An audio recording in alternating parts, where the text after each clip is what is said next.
บ้านด่างคาเราไปน้องดอพร้อมด้วยพี่น้องที่เดินทางมาจากบ้านหนองบอนและกับเมืองเคยบางไฟเป็นบางส่วนเราไปน้องได้วันนี้เอาเพลงค่ะไอ้เขาบอกมาฝากเราไปน้องดอคอยงานทางยายบุเรียงกันเด้อพี่น้องเด้อ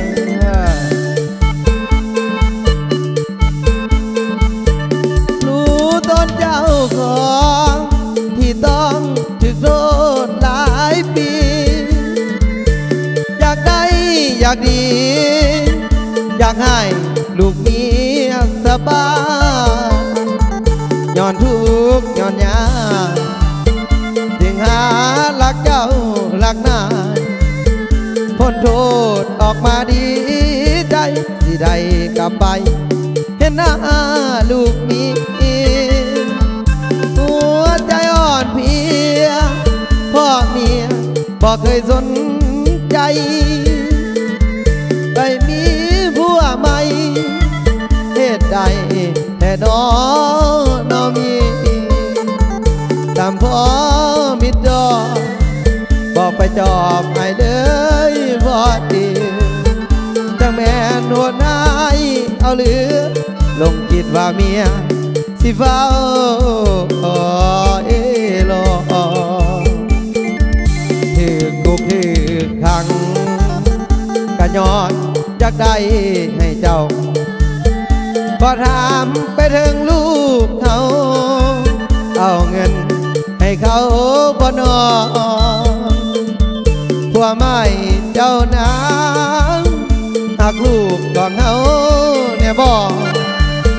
คิดมามันแค้นจอล้อหากก่อนกะบอกน้ออายออกมาเห็นเต็มสองตา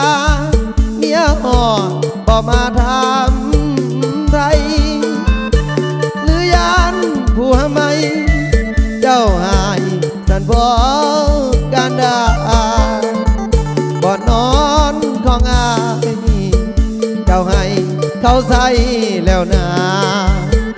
ขันหูอันอายออกมาสิสร้างข้อหาตายคาคุกคุณ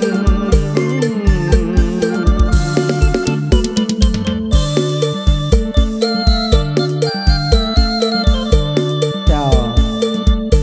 ขอบใจน้ำพระน้ำใจเด้อพี่น้องเด้อไปกับสุดเจ้าของร้อยเท่าล้านเท่าเนาะพิเศษทางด้านเสียใสเอาเด้อพี่น้องเด้อถือคุกถือขังกะย้อนอยากได้ให้เจ้าพอถามไปถึงลูกเอาเงินให้เขาบ่นอผัวไม่เจ้านางหากลูกของเขาบ่นอคิดมา